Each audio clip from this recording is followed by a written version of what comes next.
Welcome, students of the Maryland University of Integrative Health. This is Dr. Bill Gurley, Professor of Pharmaceutical Sciences at the University of Arkansas for Medical Sciences, College of Pharmacy.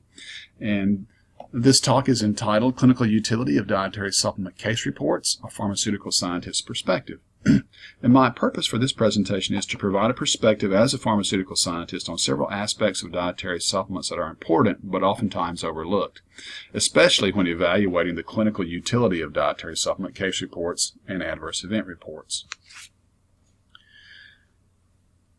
Now, the medical literature is replete with case reports describing the potential toxicity of botanical dietary supplements.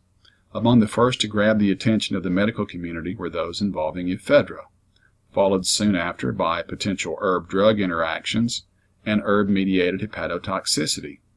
After the removal of ephedra from the market in 2004, ephedra-free supplements appeared. Now they too appear to be the subject of case reports that are eerily reminiscent of their ephedra-containing predecessors. Finally, the problem of adulteration of dietary supplements with prescription drugs or anabolic steroids is giving rise to a host of case reports and adverse event reports.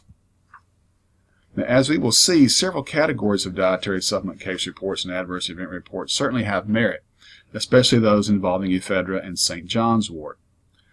Others are probably not likely to be causative factors in certain cases, and still others are difficult to determine one way or the other. Apart from overt toxicity, there are other factors that may come into play when evaluating dietary supplement case reports and adverse event reports. Several of these factors, however, are often overlooked by scientists and clinicians.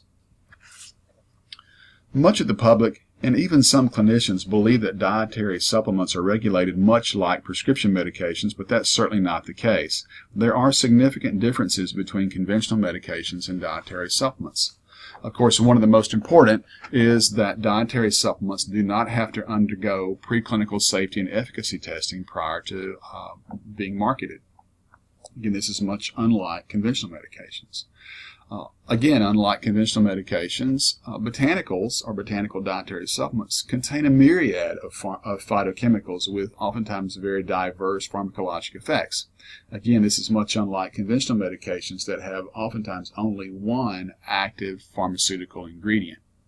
Of course, dietary supplements are formulated as concentrated extracts, and that basically enhances the pharmacological activity of some of these unique phytochemicals that are found in the products. And of course, products that contain multiple botanical extracts probably have a greater likelihood for producing some type of adverse pharmacologic effect than those that can only contain a single extract. And again, this is primarily due to a greater phytochemical exposure for products containing multiple botanicals as opposed to just a single botanical ingredient. Now, product quality is often a problem with dietary supplements, and not all dietary supplements are created equally. The quality of botanical extracts can vary considerably, and sometimes the label may not accurately reflect the actual ingredients. Dietary supplement dosage forms may not always perform properly. Sometimes they fail to disintegrate or fail to release their active ingredients into the gastric or intestinal fluids. Surprisingly, the oral bioavailability for most phytochemicals is either poor or virtually unknown, although there are a few exceptions like the ephedrine alkaloids, caffeine, and dimethylamylamine. Adulteration or contamination of products with undeclared drugs is becoming a very serious problem with certain categories of dietary supplements. Now, the ephedra-containing dietary supplements provide a good opportunity to illustrate a few important aspects of dietary supplement formulations. Now, from 1995 until 2005, the medical literature was awash with case reports describing cases of heart attacks, strokes, seizures, and psychotic events that were linked to ephedra supplement use. Now, the ephedra plant species are natural sources of ephedrine alkaloids, and this includes drugs like ephedrine, pseudoephedrine, and norepinephrine, oftentimes referred to as phenylpropanolamine. Now, moreover, the ephedra-containing dietary supplements were oftentimes formulated with other natural sources of caffeine, And the more complex these formulas became, the more problematic they became as well. Now, it appears that the complexity of ephedra-containing dietary supplement formulations was the true source of the problem. And I'd like to illustrate how the more complex the formula was, the more toxic it could become. So what we have here are a list of 4 ephedra-containing dietary supplement formulations and their ingredients. Now, apart from the one at the top, EPH 833, which only contained ephedra, all the others incorporate guarana, which is a natural source of caffeine, as well as incorporating a host of other botanical extracts that were sources for myriad phytochemicals that could also potentially interact with the ephedrine alkaloids. Now, this table represents one part of a toxicity pilot study with ephedra-containing dietary supplements in mice. In this phase of the study, 4 mice in each group received 400 microliters of an aqueous extract of each product via oral gavage. Now notice that EPH 833, which only contained ephedra extract, produced no mortality, even though the ephedrine alkaloid dose was 3 to 5 times greater than that of the other products.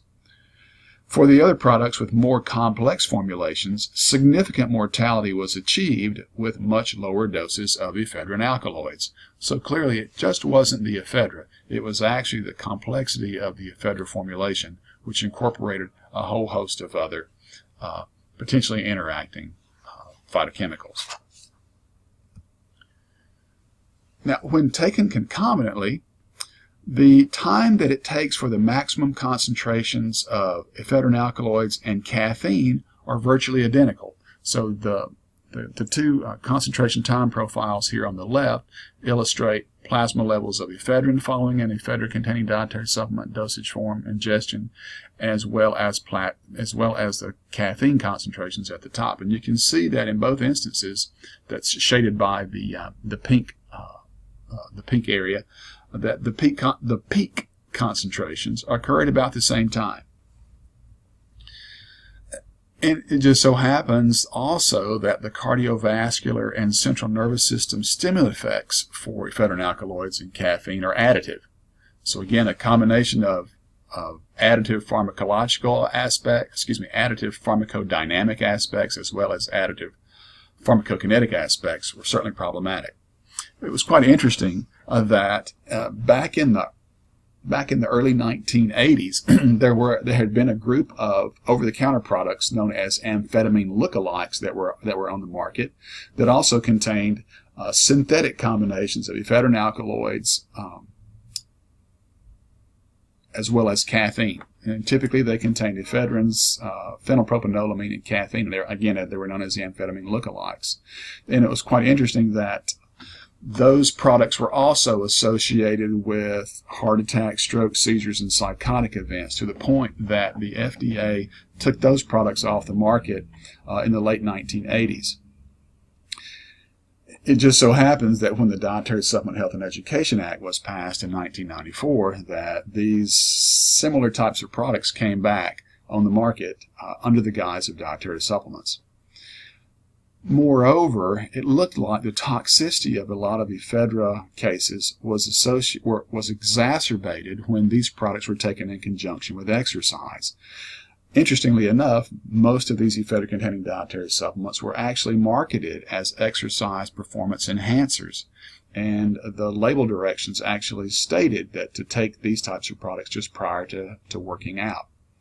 And it wasn't that surprising that exercise and ephedra-containing dietary supplements were a very common feature of many of the adverse events and case reports that appeared in the medical literature regarding these types of products.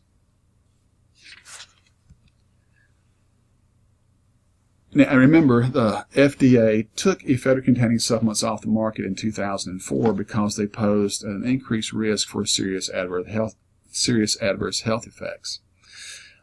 But soon after that, ephedra-free supplements quickly took their place. And since that time, eerily similar case reports and adverse event reports have been appearing in the medical literature. So perhaps ephedra wasn't the whole problem. Now, recently we conducted a small clinical trial with 4 ephedra-free supplements in healthy volunteers. And so the 4 products that we evaluated were Xenadrine EFX, Xantrex 3, and Metabolift, which were commercially available products, as well as a guarana supplement. And we selected guarana because the other 3 ephedra-free supplements utilized guarana as a common caffeine source. And so you can see that the formulations are quite complex. And at the bottom of each column, that's highlighted in pink, you will see the dose of caffeine per capsule, as well as the dose of caffeine that would have been ingested had you followed the label directions. And you can see that the doses of caffeine per day over a 24-hour period range from as little as 500 milligrams to more than 1,000 milligrams. Now, just quickly, I want to share with you the results of the study. And so it involved 12 healthy male volunteers. They received each of the 4 ephedra-free dietary supplements over a 6-month period of time. And the subjects received the products, they were randomized for sequence. And again, they received these products over a 6-month period of time. And there was active phases were separated by several weeks of a washout phase. And during the active phases, each subject consumed 2 capsules 3 times a day for 3 days. And then we measured both hemodynamic and electrocardiographic parameters. And so again, blood pressure, heart rate, and EKG activity was monitored. We monitored EKG activity by having the subjects wear Holter monitors under their shirts. And Holter monitors are just little portable EKG systems that you can wear, then collect EKG data for 24 hours and download it into a computer and then analyze the EKG tracings. Not too surprisingly, we found significant increases in systolic and diastolic blood pressure as well as heart rate. And it just so happened that during the active phases of the study, we saw much more abnormal EKG activity than we did during the washout phases. In addition to elevations in blood pressure and heart rate and abnormal EKG activity, there were also a lot of complaints of insomnia, nervousness, headache, and even some significant nausea and vomiting. We believe it's pretty obvious that the caffeine dose, as well as the complexity of the formulations, likely contributed to all of these effects. When we were analyzing 2 of the products for their caffeine content, the smell literally ran us out of the laboratory on a couple of occasions, even though they were doing this under a hood. And so my technician suggested that we may have a bacterial contamination issue. So we sent the products to the National Center for Toxicology Research, which is just down the road in Jefferson, Arkansas. And sure enough, 2 of the products came back heavily contaminated with bacillus species, one of which was Bacillus cereus, which is a human pathogen. So even though these products may have been ephedra-free, they may not necessarily be trouble-free. Now, case reports describing herb-drug interactions can be a mixed bag. And some must certainly be taken very seriously, while others appear to have no clinical merit. So what I want to do is look at a few examples and see how they too can help identify a few factors that are often overlooked and underappreciated. Now, if you had, in this series of lectures, we've already talked about various mechanisms for pharmacokinetic herb-drug interactions, and some of the data I'm going to show you in this talk will actually overlap that previous discussion. So as we mentioned in the earlier discussion on herb-drug interactions, the most problematic botanical with regards to herb-drug interactions is St. John's wort. And as we mentioned, it's marketed as a natural antidepressant, and it oftentimes displays decent efficacy, but it renders most medications ineffective. And as we talked about in the earlier discussion, there's a unique phytochemical found in St. John's wort called hyperforin that appears to be responsible for St. John's wort's propensity for herb-drug interactions. And as I mentioned, hyperforin is a very potent ligand for a protein called an orphan nuclear receptor, often known as PXR. And when bound to PXR, hyperforin turns on the genes for many important drug metabolizing enzymes, mainly cytochrome P453A4 and 2C9, as well as the efflux transporter P-glycoprotein. And it's this overexpression of cytochrome P450s and P-glycoprotein that dramatically reduces the oral bioavailability of many conventional medications when taken concomitantly with St. John's wort. And as you recall, this data just basically illustrates some very early screenings that we did with St. John's wort, looking at its effects on the activity of that very important drug metabolizing enzyme 3A4. And these two figures just illustrate how St. John's wort exposure increases the activity of CYP3A4. And we saw about 100% increase in the activity of 3A4 in just about every study that we conducted. And you may recall this particular figure, which represents the cyclosporin trough concentrations for a 28-year-old white female who was 5 years post-kidney transplant. And the immunosuppressant cyclosporin not only has a narrow therapeutic window, but it is a substrate for cytochrome P450-3A4 as well as P-glycoprotein. And as you recall, unbeknownst to the transplant team, this patient began taking St. John's wort, which led to significant reductions in her cyclosporin levels and eventually led to acute rejection. And by the time it was discovered she was taking St. John's wort, her acute rejection devolved into chronic rejection, and she lost her graft and had to go back on dialysis and back on the transplant list. And this is one of several cases that occurred in our transplant center in Little Rock in 2000. And then shortly after that, there were reports from all over the world showing that St. John's wort could cause organ rejection in transplant recipients that were also taking cyclosporin. All right, now, dietary supplement dosage form performance can also have an impact on the development and scope of herb-drug interactions, yet few clinicians appreciate this fundamental biopharmaceutic parameter. Unlike FDA-regulated dosage forms, dietary supplement dosage forms may not always demonstrate adequate disintegration or dissolution properties. And for those of you that may not be familiar with dissolution, it's simply a function of the physicochemical properties of the various phytochemicals that are present in the products. And so again, some of these phytochemicals are readily soluble in the aqueous media of the gastrointestinal tract, and some of these phytochemicals are very poorly water soluble and may not go into solution. And so one of the basic tenets of pharmaceutics is that if a drug goes into solution, it certainly there's a greater likelihood for it to be absorbed than if it doesn't go into solution.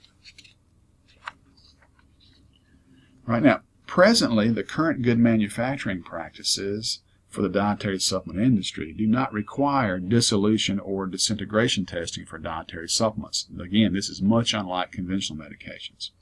Moreover, the United States Pharmacopoeia has established dissolution standards for only a handful of their botanical monographs. I think there's less than 10 of the botanicals that have monographs in the United States Pharmacopoeia have dissolution standards.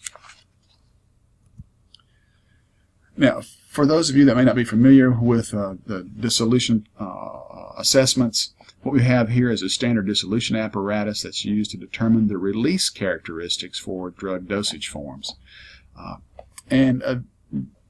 Basically, the definition of dissolution is a process by which a solid substance, typically a drug or a phytochemical, dissolves in a specified aqueous medium. Usually this is simulated gastric or intestinal fluid.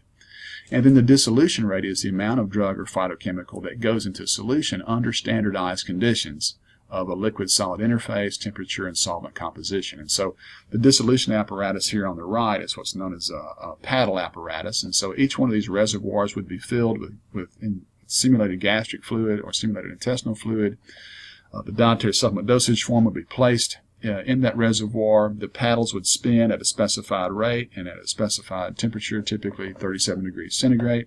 And then we would sample that solution over time and measure the concentration of a particular phytochemical and see how readily it's released into the simulated fluids. It just so happens that the release characteristics for most dietary supplement dosage forms is virtually unknown. So this is an area of research that's ripe for the picking. So the the impact of dissolution on a botanical's herb-drug interaction potential can be illustrated with kava-kava. Now, several case reports have implicated kava in producing herb-drug interactions and other systemic toxicities, but the question is, do these case reports have any merit?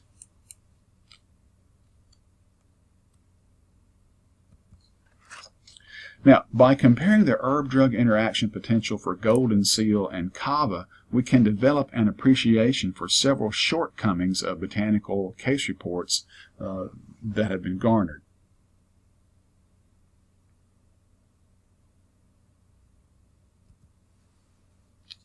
Now, as you will recall, golden seal has some unique phytochemicals that contain what's called methylene dioxyphenyl phytochemicals, hydrastin and berberine, and you can see that the portion of the molecule it's encircled by this broken circle shows the methylene dioxyphenyl functional group.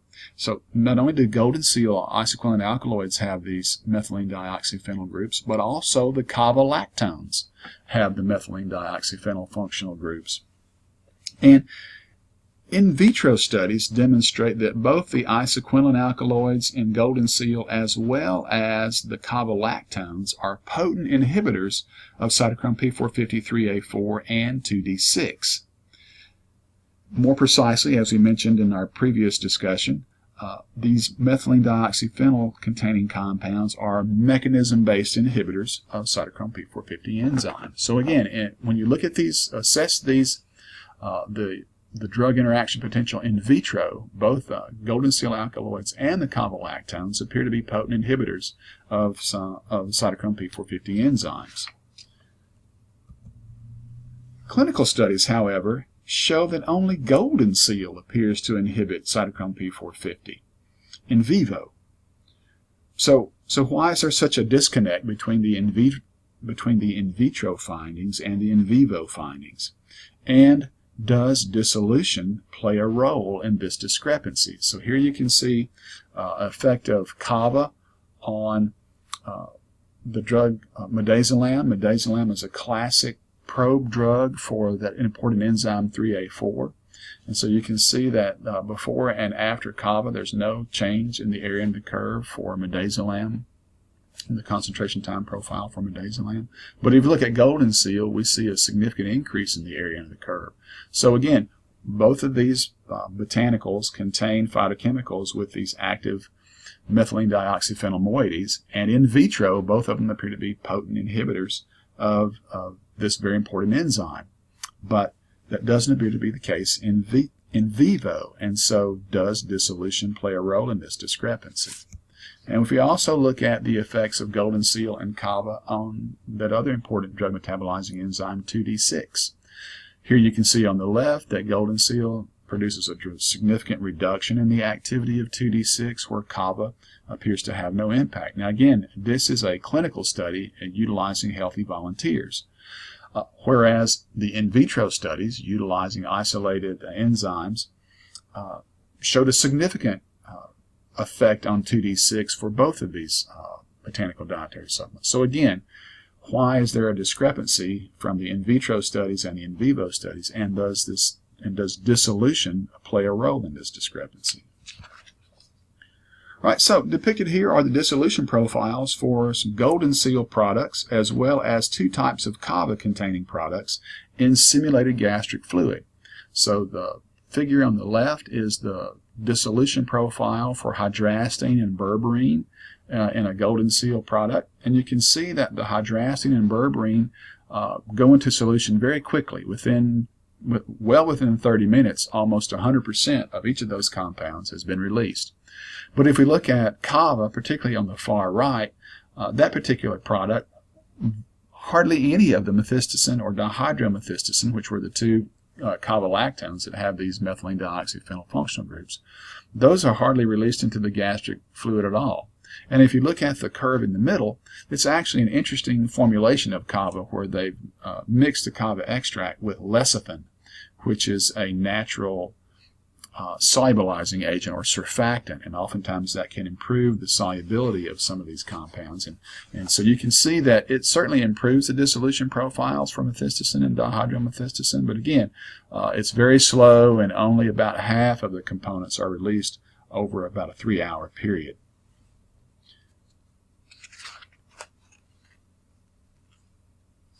So it's quite possible then that the discrepancy between golden seal and kava is truly a function of the dissolution profiles for the phytochemicals inherent in those dosage formulations.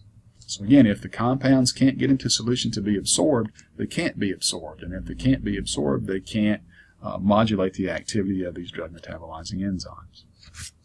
All right, now, to be quite honest with you, the characteristic phytochemicals found in most of the popular botanical dietary supplements have very poor oral bioavailability.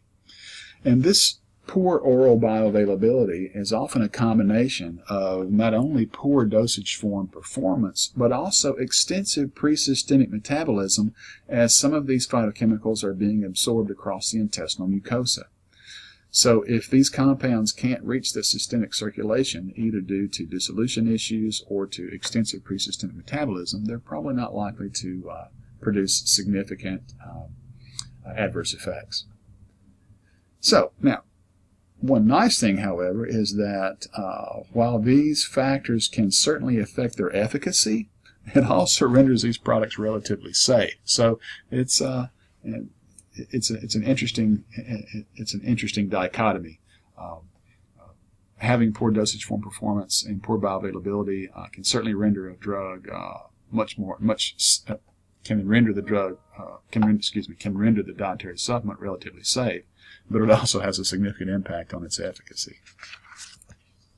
Now, recognizing that many phytochemicals exhibit poor bioavailability as a result of poor dissolution, dietary supplement manufacturers are developing technologies to improve the phytochemical bioavailability.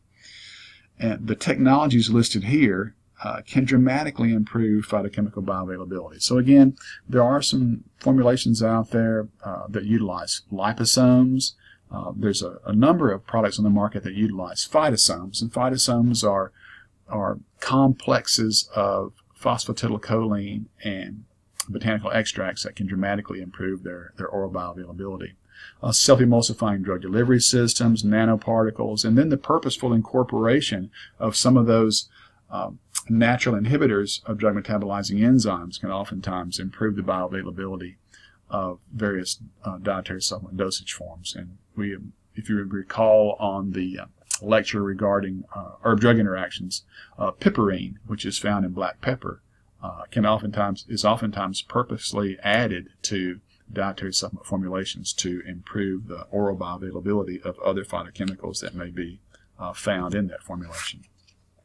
And so what these two figures here illustrate is a liposomal preparation of milk thistle. There are some unique compounds in milk thistle known as silymarins.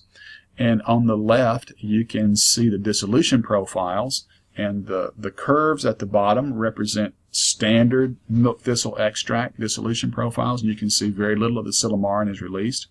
Whereas when it's formulated as a liposomal preparation, you can see by the closed squares and diamonds that the dissolution is much improved. Right? And that also translates into a significant improvement in oral bioavailability. So if you look at figure B on the right, the open diamonds represent a standard concentration time profile for a milk thistle product given orally, whereas the closed diamonds represent a liposomal preparation of milk thistle given orally. So you can see these liposomal preparations dramatically improve not only the dissolution but also the oral bioavailability.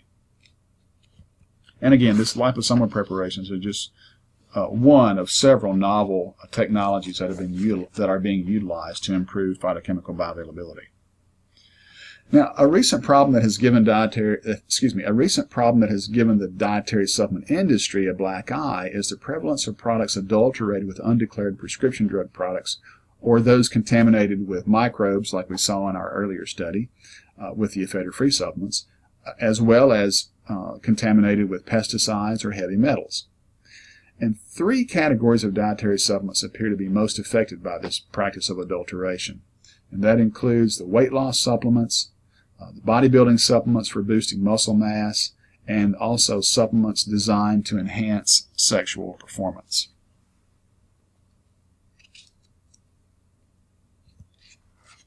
Now, several case reports and adverse event reports have been linked to hepatotoxicity with dietary supplements adulterated with undeclared anabolic steroids.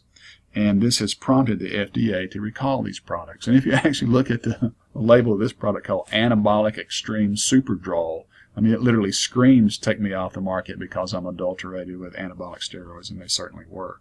And so again, it's not uncommon if you go on the FDA's website to see a lot of these products being taken off the market because they are because they contain undeclared anabolic steroids. Now, dietary supplements promoted to improve sexual performance are also often adulterated with undeclared prescription medications. And so here's a few examples of some dietary supplements on the market that have been adulterated with the drugs tadalafil or with analogs of some of these drugs, like an analog of sildenafil or other conventional drug products. And so clearly, case reports involving these products are describing effects that are unrelated to phytochemicals, but are describing effects related to conventional medications that are acting as adulterants. And so to conclude, what do we make of it all? Well, certainly botanical dietary supplement case reports and adverse event reports can oftentimes be difficult to interpret. There are several pharmaceutical parameters that may impact their clinical utility. You certainly need to be able to characterize the botanicals that are the topic of a case report. The complexity of the formulation can dramatically affect the safety of some of these dietary supplements. The dosage form performance, as we saw, can certainly affect the efficacy and the seriousness of a reported case of a reported adverse event, and the bioavailability. Again, so if for dietary supplements that have good bioavailability, more than likely there may be a likelihood for an adverse event. And those that have poor oral bioavailability, the likelihood of an interaction or of a significant adverse event probably pretty small. Now, you also have to realize, and we touched on this in our discussion on herb-drug interactions, is that in vitro findings that are published in the literature rarely translate to the in vivo condition. And again, as we illustrated, sometimes this is due to just dissolution issues or dosage form performance issues. Select dietary supplements can certainly interact with conventional medications, and we talked about several examples of those in our talk on herb-drug interactions, but St. John's wort certainly appears to be one of the more problematic dietary supplements. However, most dietary supplements appear to pose a relatively low risk for adverse effects. However, adulteration and contamination can be primary culprits for suspected toxicities. So with that, I want to thank you for your attention and just want you to realize that just because you see a case report or an adverse event linking a serious health issue to a dietary supplement, there may or may not be some merit. It just depends upon what we're actually dealing with.